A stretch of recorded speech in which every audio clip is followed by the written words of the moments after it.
What do narcissism, borderline, and histrionic have in common, if anything? And frankly, why should we care? Okay, in order to answer this question, we need to look back in childhood and understand that a mother who develops these personality disorders or has traits of one or any of them develops these set of defenses, and that's what a diagnosis is, a set of defenses, in order to counter a deficit. But it's not the thing in and of itself. So we look at a descriptor of narcissism. We say, oh yeah, that's my mother. You know, that's helpful for recognition, but it really doesn't really talk about or let us know exactly what these disorders are. So they are like what a fever is to an infection. So a fever arises to fight off an infection. But the fever isn't the streptococcus or the bacterial infection, right?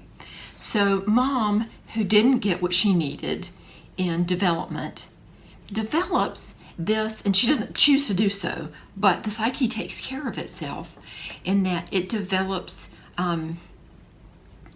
a defense against knowing how scary it was to be that kid or empty it was to be that kid. And these defenses, well, they work until they don't work.